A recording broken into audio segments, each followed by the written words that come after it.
இந்தாங்கய்யா, இதுல 5 லட்சம் ரூபாய் இருக்கு. அட்வான்ஸ் பணமா வச்சுக்கோங்க. என்னம்மா இது? நீங்க பாட்டுக்கு இவ்வளவு பணத்தை என்கிட்ட கொடுத்துட்டீங்க. இதுக்கு நான் கணக்கு வழக்கெல்லாம் சரியா வச்சுக்கணும். இல்லைன்னா நீங்க பின்னாடி என் மேல சங்கடப்படுற மாதிரி ஆயிடும். அதுதான் எனக்கு கொஞ்சம் அப்படியே வருத்தமா இருக்கு. ஐயா, என்னால தொடர்ந்து இங்க இருந்து பார்க்க முடியாது. அம்மாவோட கம்பெனிக்கு சேர்மன் ஆனதுல இருந்து ரொம்ப பொறுப்புகள் என் தலையில இருக்கு. அதனால சித்தப்பா இருந்து இந்த வேலையெல்லாம் பார்த்துப்பாரு. அம்மா, எதுக்கு இதை அவர்கிட்டே கொடுத்து அவரையே கணக்கு வரவு செலவெல்லாம் பார்க்க சொன்னா நல்லா இருக்குமேம்மா. உங்க மேல எனக்கு மனப்பூர்வமான நம்பிக்கை இருக்குங்க ஐயா. ஊருக்கு நல்லது பண்ணுவீங்களே தவிர நிச்சயமா கெட்டது பண்ண மாட்டீங்க. ஐயா, அஸ்திவாரத்துக்கு அட்வான்ஸ் கொடுத்தாச்சு. ஆனா நிலம் மொத்தமும் இன்னும் கைக்கு வந்து சேரல.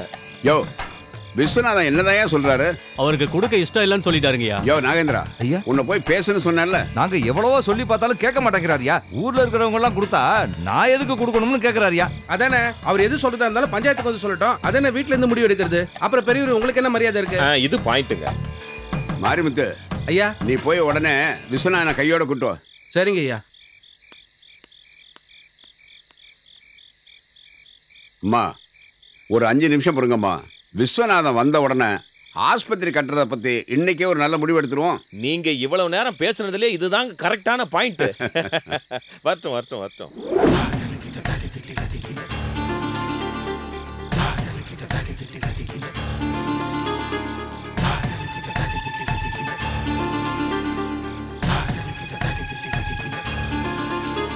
பாருங்க, நல்லது பண்ண வந்த எங்க கிருஷ்ணாவை அப்படியே எரிக்கிற மாதிரியே பாக்குறாரு பாருங்க.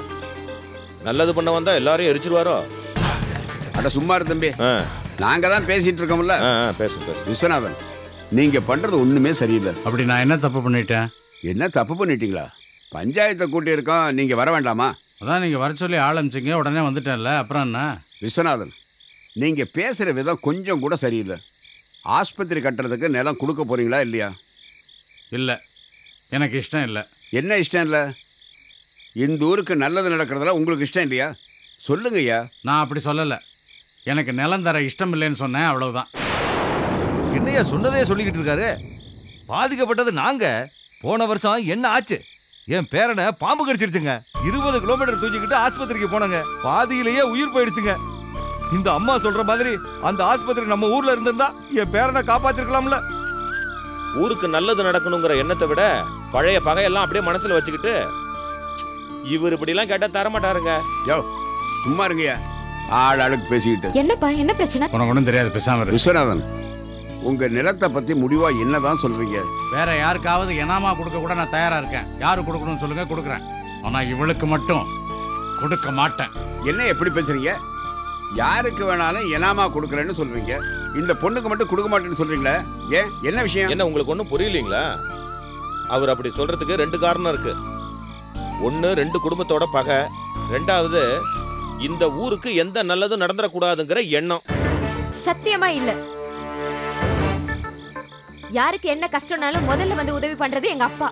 அப்படிப்பட்ட அவரு முடியாதுன்னு சொல்றாருன்னா அதுக்கு கண்டிப்பா ஒரு காரணம் இருக்கு. அந்த காரணத்தை தான் என்னன்னு சொல்லமா? எங்க கிட்ட இருக்கிற அந்த நிலத்தை எல்லாம் புடுங்கிக்கிட்டு எங்களை எதுவுமே இல்லாத அனாதையை அந்த ஊரை விட்டு துரத்தணும்னு அவன் நினைக்கிறான். இதனே புது கதையா இருக்கு. நான் எதுக்கு இவங்களை ஊரை விட்டு துரத்தணும்? நான் வந்ததுல இருந்து இவ என்கிட்ட பிரச்சனை பண்ணிட்டு தான் இருக்கா. நான் இந்த ஊருக்கு நல்லது பண்றதுக்காக தான் வந்தேன். வேண்டானே நான் இந்த ஊரை விட்டு போறேன். நீ ஏமா அதுக்கு மேல அவசரப்பட்டுக்கிட்டு இருக்க? பொறுமா. ஏமா, ஏன் அந்த பொண்ணு மேல போய் அபாண்டமா பழிய சுமத்துற? நான் ஒண்ணு அபாண்டமா பழி போடலங்க. இவளே என் வீட்டுக்கு வந்து சொன்னா. ஐயோ, நான் அப்படி சொல்லவே இல்ல. இவ சொல்றதெல்லாம் முழுசா போய். ஐயா, நான் சொல்றது நிஜம். நேத்து ராத்திரி எங்க வீட்டுக்கு வந்து உங்ககிட்ட இருக்கிற சொத்தெல்லாம் நான் புடுங்கி உங்களை இந்த ஊரை விட்டு ஓட வைக்கிறேன்னு என்கிட்ட சவால் விட்டா. பெரியவங்கெல்லாம் சேர்ந்து ஒரு நல்ல முடிவு பண்ணலான்னு பார்த்தா திடீர்னு ஒரு பூகம்பத்தை கிளப்பி விட்டீங்களா? ஏமா, நீ அந்த பொண்ணு வீட்டுக்கு போய் ஏதாவது சவால் வெட்டியா? நான் ஒண்ணு அவ வீட்டுக்கு போல. ஏய், போய் சொல்லாத. இவ என் வீட்டுக்கு வந்தா ஐயா, என் வீட்டுக்கு வந்தா. என்ன 3 தடவை வந்தாளா? போயா. இது துளசி, பெரியவங்கிட்ட எல்லாம் மரியாதை எல்லாம் பேசக்கூடாது. பின்ன சும்மா இருக்க சொல்லுங்கப்பா. என்ன சும்மா இருக்கிறது? மரியாதை.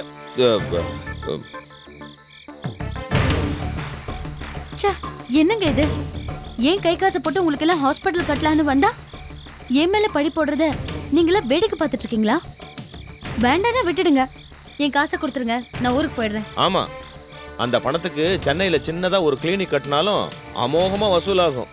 பணத்தை பேசாமல் கிருஷ்ணா கிட்ட கொடுத்துருங்க. நீங்கள் 2 பேரும் ஏன் இப்படி கோவப்படுறீங்க? பஞ்சாயத்துன்னா ஒருத்தருக்கு ஒருத்தர் என்ன சொல்கிறாங்கன்னு கேட்கணையா. 2 பேர் சொல்கிறதையும் கேட்டு தான் நாங்கள் ஒரு முடிவு எடுக்க முடியும். அதுக்காகத்தான் உங்கள் 2 பேரையும் பேச வச்சேன். விஸ்வநாதன், இந்த பாருங்க, ஆஸ்பத்திரி கட்டுறதுக்கு உங்க நிலத்தை நீங்க கொடுத்தே தீரணும்னு நாங்க எல்லாரும் முடிவு பண்ணிருக்கோம். என்னையா சொல்றீங்க? இல்லைங்க, யார் என்ன சொன்னாலும் சரி, என்னால தர முடியாது. விஸ்வநாதன், பொதுவா நீங்க பஞ்சாயத்தை மதிக்கல, அப்படிதானே? நீங்க மௌனமா இருக்கிறது ரொம்ப தப்பு விஸ்வநாதன். ஆனா அதனுடைய விளைவுகள் ரொம்ப கடுமையா இருக்கும். பரவாயில்லையா? அப்புறம் பின்னாடி என் மேல நீங்க வருத்தப்படக்கூடாது. என்ன ஆனாலும் பரவாயில்ல, என்னால அந்த நிலத்தை கொடுக்க முடியாது. தர முடியாதுன்னே முடிவு பண்ணிட்டீங்களா? அப்புறம் உங்களை இந்த ஊரை விட்டே தள்ளி வைக்க வேண்டி வரும்னு பஞ்சாயத்தில் தீர்ப்பு சொல்ல வேண்டி இருக்கும். அதுவும் பரவாயில்லையா?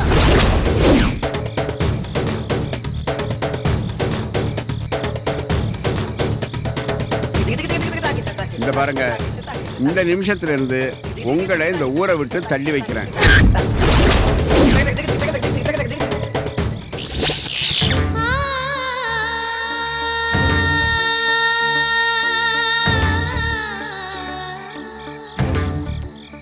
போ போ.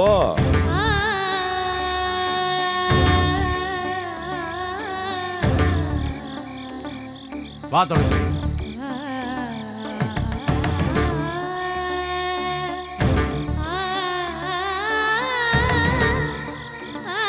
அம்மா, நீங்க ஒன்றும் கவலைப்படாதீங்க, எல்லாம் நல்லபடியா நடக்கும். நான் வரேன். சரிங்கய்யா. வாங்கய்யா.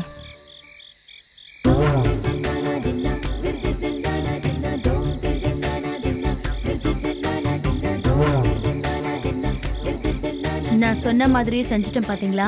பட்டிக்காடோட பலம் உதவாது, புத்தி தான் உதவும்.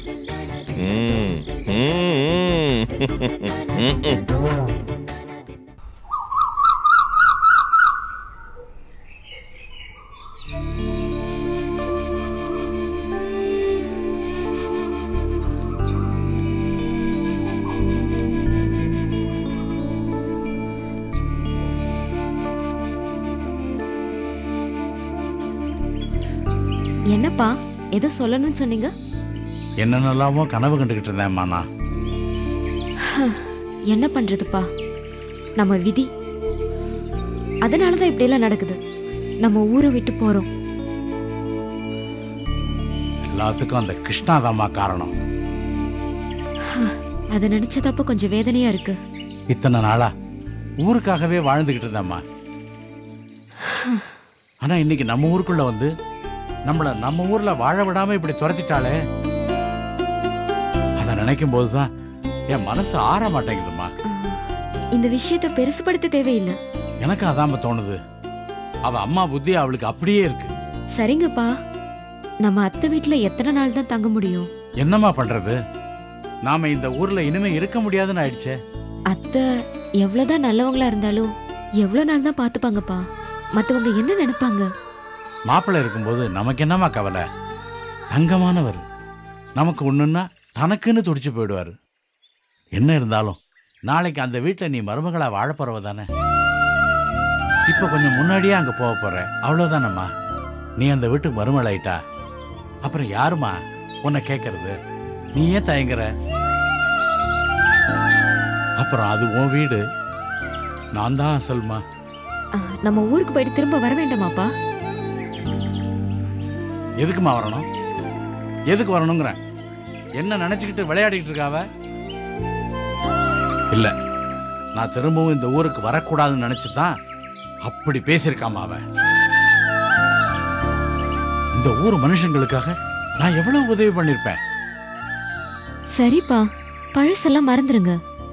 அவங்களுக்கு தெரிஞ்சது அவ்வளவுதான். இல்லம்மா, போன வருஷம் அந்த மாரிமுத்து தான் பொண்ணுக்கு கல்யாணத்தை வச்சுட்டேன், பணம் போதாம போச்சுன்னு என்கிட்ட வந்து அழுதான். கெஞ்சி அழுதான்.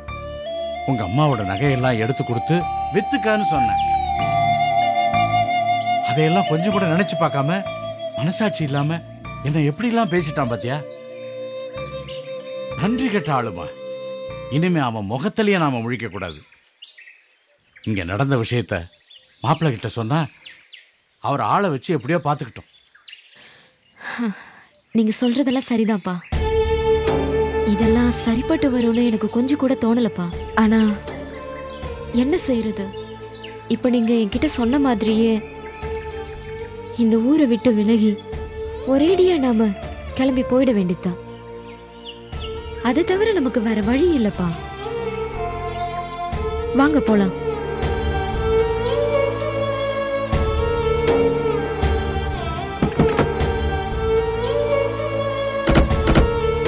பிறந்து வாழ்ந்த ஊர், அதை விட்டு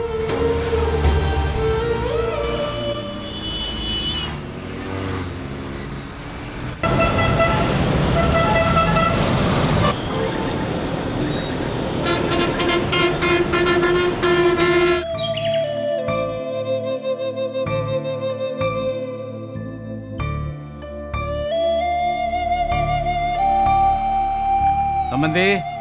ஏய் விசு, வா வா வா வா உட்கார். வா. எப்படி இருக்க நீ? நல்லா இருக்கேன் தாத்தா. ஆமா, ஊர் எப்படி இருக்கு? என்ன பிரச்சனை? ஒன்றும் சொல்லிக்கிற மாதிரி இல்லை. ஆமா சம்பந்தி, நிலத்தை கொடுக்கணும்னா அதுக்கு பாரதியை வந்து கழுத்து போடணும்ல. ஏன்னா எங்க அப்பா எங்க 2 பேர் பேர்லையும் நிலத்தை எழுதி வச்சிருக்கிறாரு. ஆனா அதனால தேவையில்லாம புருஷன் பொண்டாட்டிக்குள்ள சண்டை வரும். இந்த பிரச்சனை எல்லாம் ஒன்றும் வேண்டாம், நீ உடனே புறப்பட்டு வான்னு சொன்னதுனால தான் நானும் புறப்பட்டு வந்துட்டேன். ஆமா, அவ என்ன நிஜமாவே ஹாஸ்பிட்டல் கட்ட போறாளா, இல்ல உங்களுக்கு மேல மேல தொந்தரவு கொடுக்கறதுக்காக ஏதாவது பிளான் பண்றாளா? அப்படித்தான் தெரியுது. ஏன்னா பக்கத்துல இருக்கிற 2-3 நிலத்தையும் மெனக்கிட்ட காசு கொடுத்து வாங்கியிருக்காள, கட்டுவான்னு தான் தோணுது. எல்லாம் சரி, ஆரம்பத்துல அப்படித்தான் சொல்லுவா. அப்புறம் அவ என்ன பண்ண போறான்னு யாருக்கு தெரியும்? பாரதி, மாமா யார் வந்திருக்காங்க பாரு. அப்புறம் விசு, வாங்க. அதெல்லாம் விடு, நம்ம பார்த்து. அத்தை. ஹாய் துளசி. ஹாய். ஹாய் என்னம்மா? மாமா. பாரதி, நீ வான்னு கூப்பிடுற உன் குரலே சரியா இல்லையே. அத்தை. ஏன் வந்தீங்கன்னு கேட்குற மாதிரில இருக்கு. ஒன்றும் இல்லைண்ணே, லைட்டாக கொஞ்சம் தலைவலி. ஏதாவது தலைவலி மாத்திரை போட்டுக்கிறதானே? விசு, என்ன பேசுற நீ? எங்களுக்கு இருக்கிற ஒரே தலைவலி கிருஷ்ணா தான். அதெல்லாம் ஒன்றும் இல்லை சம்பந்தி. வழக்கமாக நான் வரும்போது வாங்கண்ணேன்னு சந்தோஷமாக வாய் நிறைய கூப்பிடுவா பாரதி. ஆனால் இன்னைக்கு அப்படி கூப்பிடலையே, அதான். அப்பா என்னப்பா, அதான் தலைவலின்னு சொல்றாங்கல்ல. சரி மாமா, எனக்கு என்ன வாங்கிட்டு வந்தீங்க? இல்லடா கண்ணா, நான் அவசர அவசரமாக புறப்பட்டதுனால இந்த தடவை உனக்கு ஒன்றும் வாங்கிட்டு வர முடியலம்மா. தப்பா நினச்சிக்காத. ஏய், இட்ஸ் ஓகே. இல்ல தப்பா நினைக்கிறதுக்கு என்ன இருக்கு? விடுற, சின்ன விஷயம் இது. என்ன இதெல்லாம் நம்ம ஊர்ல ஒண்ணுமே கிடைக்காதா? இதுக்கா நீ அங்கேருந்து தூக்கிட்டு வரணுமா? ஊரில் கிருஷ்ணனால ஏதோ பிரச்சனைன்னு சொன்னீங்கல்ல, இப்போ என்னாச்சு? ஏம்மா, இதெல்லாம் இப்பவே கேட்கணுமா? முதல்ல அவன் குளிச்சு சாப்பிட்டோம், அதுக்கப்புறம் சாவகாசமா உட்காந்து பேசுவோம். இல்லை சம்பந்தி, அவள் கேட்கறதுக்கும் நான் பதில் சொல்லணும்ல. இங்கே என்ன நடந்துச்சுன்னா, அந்த நிலத்தை நான் கொடுக்க முடியாதுன்னு சொன்னதும் ஊர் பஞ்சாயத்தை கூட்டி அவள் பேச்சை கேட்டுக்கிட்டு என்னை ஊரை விட்டே விலக்கி வச்சுட்டாங்க. ஒன்ன ஊரை விட்டு விலக்கி வச்சிட்டாங்களா? அந்த ஊர் ஜனங்களா? ஓஹோ, அவ பேச்சை கேட்டு இது பண்ணாங்களா? அவ்வளோ பெரிய ஆளாயிட்டாளவோ? அவகிட்ட தான் நிறைய பணம் காசு எல்லாம் இருக்க. காசை கொடுத்து ஊர் வாயை அடைச்சிட்டா. அதுக்கப்புறமா அந்த ஊரில் என்னால் எப்படி இருக்க முடியும்? யாரும் எந்த உதவியும் பண்ண மாட்டாங்க. கடைகளுக்கு போய் ஒரு சாமான் செட்டு வாங்க முடியாது. நீங்கள் ஃபோனில் சொன்னீங்களா உடனே புறப்பட்டு வான்னு, அதான் வந்துட்டேன். இனிமேல் என்ன செய்யறதுங்கிறதா எங்களுக்கு ஒன்றும் புரியல. என்னடா பேசுற? இதுவும் உன் வீடு மாதிரிதானடா. அதெல்லாம் சரி. ஏமா, மாப்பிள்ளை எங்க? அமெரிக்காலேருந்து யாரோ அவருடைய ஃப்ரெண்டு வராங்களா, கூப்பிட்றதுக்காக போயிருக்காரு. சரி, மாமா எங்க அத்தை? இவ ஒருத்தி இங்கே பத்திக்கிட்டு எரியுது. இப்போ மாமா எங்கங்கிறா, அதுக்கு என்ன பதில் சொல்றது? இவ ஒருத்தி வந்தது வராதமா மாமா மாமான்னு கூப்பிட்டுக்கிட்டு. இனிமேல் நாம் இங்கே தானே இருக்க போகிறோம், அப்புறம் பார்த்துக்கிட்டா போச்சு. ஐயோ, நீங்கள் சாதாரணமாக சொல்லிட்டீங்க. இப்போ நான் புருஷன்கிட்ட என்ன சொல்ல போகிறேன், என்ன சமாதானம் பண்ண போகிறேன்னே தெரியல. ஐயோ முருகா. அம்மா பாரதி, தலைவலி ரொம்ப ஜாஸ்தியாக இருந்தால் சொல்லுமா, நான் போய் ஏதாவது மருந்து மாத்திரை வாங்கிட்டு வரட்டுமா? இல்லைண்ணே, இது எப்பவும் வர தலைவலி தான். இந்த வாட்டி கொஞ்சம் அதிகமாக இருக்கு. எப்போ போகுமோ தெரியல. அதை அப்படியே விட்டுறக்கூடாதுமா, அப்புறம் அது பெருசாக போய் வேற ப்ராப்ளத்தை உண்டு பண்ணிடும். நான் போய் மருந்து மாத்திரை ஏதாவது வாங்கிட்டு வந்துட்டுமா? ஐயோ, அதெல்லாம் ஒன்றும் வேண்டாண்ணே. நான் காஃபி போட்டு கொடுக்க பார்த்து. என்ன கேள்வி இது? சீக்கிரம் போய் காஃபி போடு போ. சரி தாத்தா, உங்களுக்கு? வேண்டாமா, நான் இப்பதான் சாப்பிட்டேன். சரி, நான் போய். அண்ணே, நீங்கள் சீக்கிரம் குளிச்சுட்டு ரெடி ஆகுங்க. நான் டிஃபன் ரெடி பண்ணுறேன், அவள் காஃபி போடட்டும். சீக்கிரம் வாங்க. சரிம்மா. தாத்தா, உங்களோட காஃபி மட்டமான காஃபி. நல்ல வேலை தப்பிச்சிங்க. யூ கிரேட் தாத்தா. இன்னைக்கு மதியான சமையலும் நான் தான். எப்படி எஸ்கேப் ஆகுறேன்னு பார்க்கலாம். என்னது சமையலா? அம்மா நான் போய் குளிக்கிறேன். சமையல் சரிடா.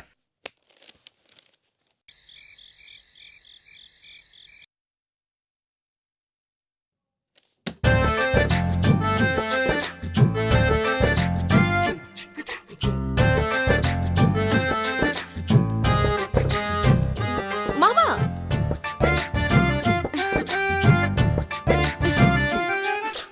அட ஏன் பட்டிக்காட்டு பொண்ணே, நீ எப்ப வந்த? காலையிலே வந்துட்டேன். ஆஹா. உங்களுக்காக தான் வெயிட் பண்ணிட்டு இருக்கேன். எனக்காகவா? எனக்காக எதுக்கு வெயிட் பண்ற? சும்மா பேசலான்னு. போர் அடிக்குது மாமா. போர் அடிச்சா திருப்பி அடி.